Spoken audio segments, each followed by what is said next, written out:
النهارده هنتكلم عن الجزء الثاني من امنيه تنقذ جيرانها اللي اتكلمنا عنه الفيديو اللي فات لعم عنتيل التمثيل كله محمود الجمل وامنيه الكل. تعال نشوف حصل ايه. ازيك؟ انا ابو الكرم وده فيديو جديد.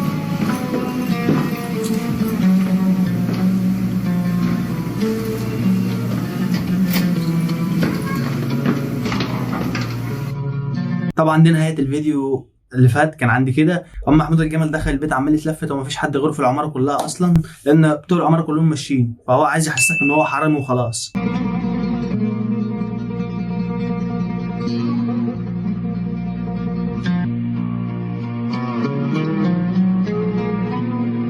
يعني حتى حرامي فاشل، الباب حتى مش عايز يتقفل معاك، ده حتى الباب مش طايقك يا اخي في العماره بتاعتك دي كلها.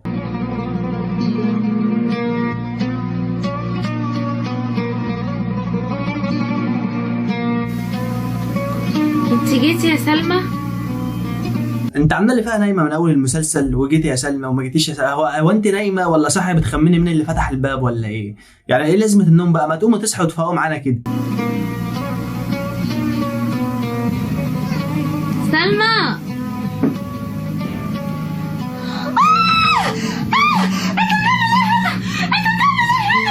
ثواني بس. انا جاي اطمن. طمن ايه يا عم محمود؟ طب انت داخل تعمل ايه؟ مش عيب كده؟ عيب واحد في سنك يدخل على واحده كده وهي نايمه؟ عيب يا عم محمود، عيب. عليكم في حد بيضايقكم؟ في حد بيغلس عليكم ولا حاجه؟ في ايه مالك؟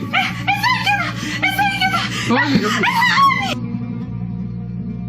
يعني انت داخل تطمن على واحده تشوف مين اللي بيغلس عليها ومين اللي ما بيغلسش عليها، تدخل تتهجم عليها يعني؟ مش في باب يعني وجرس تخبط عليهم ولا ايه؟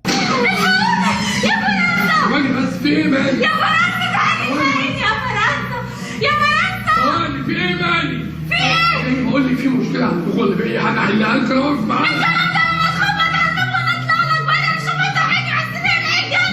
هي قالت ايه؟ هي عماله تصرخ، انا مش سامع منها حاجه. يعني وضحي صوتك، انا مش سامع منك حاجه.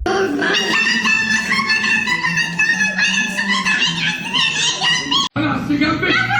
انت اتجننتي ولا ايه؟ رايك فيا اهو. انت حاجه في دماغك ولا لا؟ تعدلي ها؟ الحقوني يا جماعه. لو جت الشقه وتمشي. لا بقول لك ايه، تعدل، انا حرامي شريف، انا بسرق انما ما بدخلش اتهجم على ناس. صدق يا عم محمود. انت مجنونه ولا ايه؟ والله لو لابويا وامي كمان. يا فرنسا يا فرنسا تعالي الحقيني، الحقوني يا ناس، خلاص الحقوني. سبتي بقى، انا ماشي اهو. والله لو اقول للناس كلها عليك الاول. يا فرنسا وانت عمال تنادي، انت بقالك ساعه بتنادي. انت لو في عماره مهجوره كان في حد طلع، بقالك ساعه بتنادي ولا حد عبرك.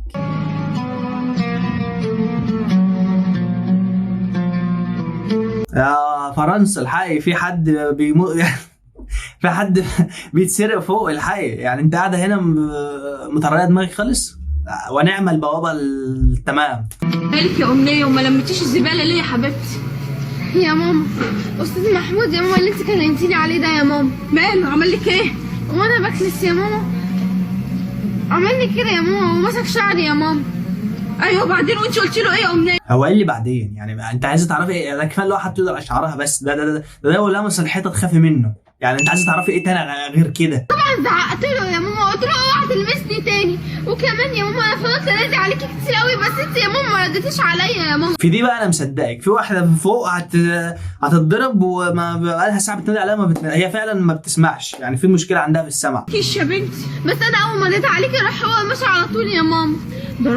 ده راجل مريض، ده انا زهقت منه. يعني هي عاوز يحط ايده على شعرك وهنا عاوز يحط ايده على كتفي. اقول لك على حاجه يا أمنية، احنا لازم نسيب العماره، احنا لازم نمشي من هنا. طب هو ليه بيعمل فكره صح، فكره صح. على الاقل لو حد نادى عليكي ما يعني انت هنا ما قاعده هنا، ما يعتبر مالكيش لازمه هنا في العماره. لا مؤاخذه يعني، معلش احنا بنتكلم. يا ماما؟ ده راجل متخلف يا بنت، ده راجل مريض. يلا بينا يا أمنية نمشي من العماره. ايه ده؟ ايه صوت الصوت ده؟ في ايه؟ تعالي يا أمنية. والله يعني انت لسه سامعه؟ يعني قالها ساعتين، يعني زمانه سرقها وضربها ومشي وخد البيت باللي فيه ولسه سامعه دلوقتي. ده انت سامعك في محله خالص. يا فرنسا في ايه؟ في ايه يا فرنسا؟ ايه كده يا فرنسا؟ في ايه؟ انا كويس اللي فرنسا جت وانا طالع فرنسا مستعدك على البنتين دول، قلت لي سافروا. يا فرنسا يا فرنسا. ايوه ايه يعني لما يكونوا سافروا وهم موجودين؟ ايه يعني؟ ما ايه المبرر يعني؟ انت بتبرر ايه؟ عيني لقيت استاذ محمود واقف في اوضه النوم اللي انا نايمه فيها. ايه ده؟ على فكره انت كذاب. أنا كذاب؟ انا قلت لك ان في واحده من صاحبتها قاعده فوق وواحده سافرت. انت قلت لي كده؟ ايوه قلت لك كده. انت خبرتي ولا اتهبلتي؟ والله انت راجل كذاب. عملت كده عليكي فيها غلط. وكمان بتحط ايدك على شعر بنتي ليه؟ انت عمال تكبر الموضوع، انت ما تتكلمش، انت كذاب وانا شاهد معاهم. بطل كذب شويه، يعني كذاب وحرامي وبتاع. خليها ساكتين، خلي الطبق مستور. يا بنات انا اول ما طلعت زعقت في العماره قال لي وانا دخلت جوه اصلا. معلش يا يا بنات انا ده كل انا عارف ليه؟ ليه؟ انا عارف الحوار ده بتعمليه ليه، انا فاهم. وانا عامل حوار فيه اصلا. عشان تخلعي اخلع من من ايه؟ ايجار الشهر، مش عليكي فلوس لازم تصوتي وتكليف. ايه ده ايه يا راجل يا متخلف؟ ده انا ابويا معاه فلوس توزنها. طب ولما ابوكي معاه فلوس توزنه قاعده في شقه ايجار ليه؟ هو انت بترد على نفسك؟ يعني انت بتحرجي نفسك؟ ما هو معلش نقل الكلام كده قبل ما نقول. اهدي يا ندى. على فكره كده انا مش هسكت. تعرف انا لو قلت لابوها هيعمل فيك ايه؟ والله هيعمل لك. الحقوني يا ناس، تعالوا شوفوا الناس محمود بيعمل ايه. بطلوا كنار، انتوا متفقين مع بعض ولا كلكم ايوه كلكم متفقين على يا عم اقعد اقعد، ده انت مش عارف تتكلم. اقعد، عمال تزعق وخلاص. هم عندهم حق. اقعد ساكت بقى. احترمي نفسك. لا هيخرب بيت التمثيل الفشيخ يا عم محمود، يعني عليه كميه زعيق يعني تصدع لك ودنك.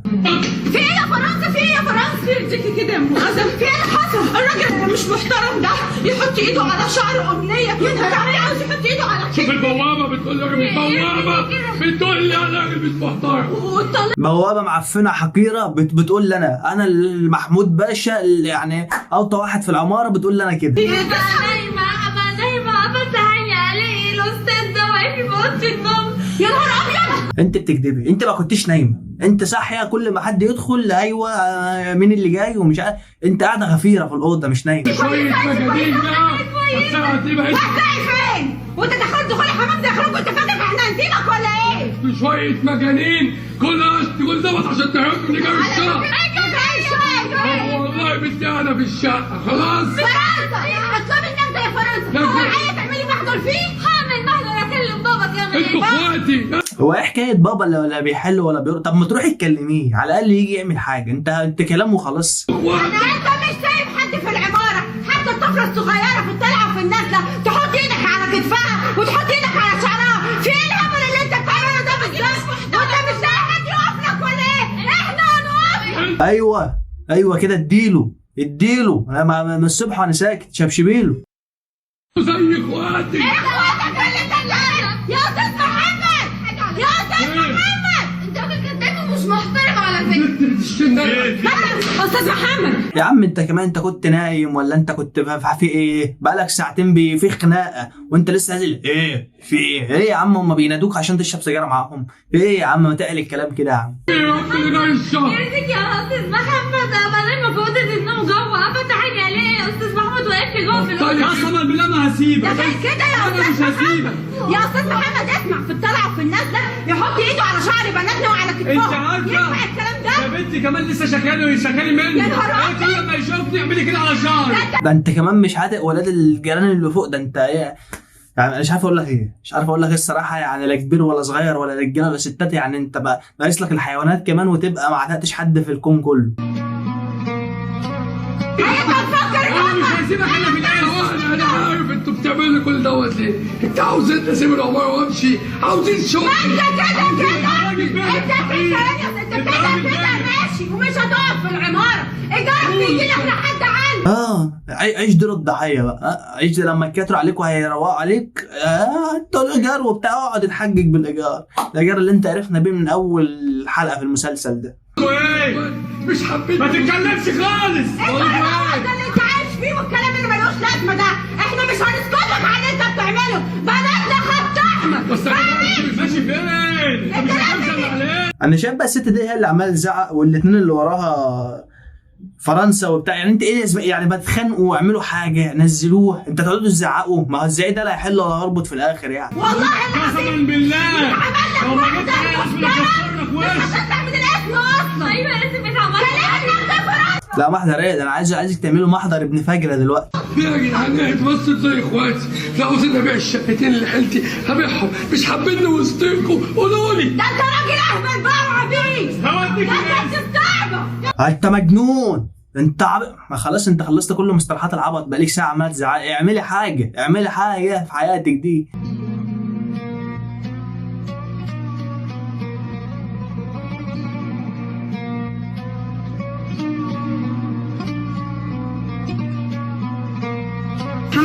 الحمد لله ان هو اتقبض عليه، بس انت برضو جدعه ان انت ما سكتيش على حقك ورحتي اتكلمتي. اخيرا اتقبض عليه ازاي؟ هو مش انت اللي رحتوا سلمتوه؟ يبقى احنا بقى اللي انتوا اللي عملتوا له محضر وسلمتوه بس. وبعدين ثانيه بقى، لو انتوا عاملين محضر مش لازم يبقى في دليل قوي يعني انتوا ممكن تكونوا بتروحوا تتبلوا عليه. ده مثلا لو الظابط اللي هناك ولا كنتوا بتتبلوا عليه، مش لازم تصوروه، يكون في كاميرات مراقبه صورته، ناس اكتر شافته بتاع يعني. يا ريت يكون في حبكه دراميه اجمد من كده. هو انا ينفع اسكت على حاجه زي دي؟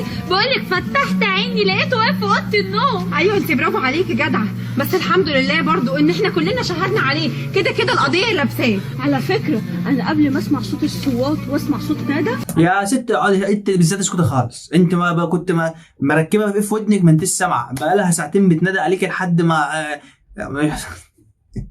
وفي الاخر ما عملتلهاش حاجه. سمعت بعد ساعتين.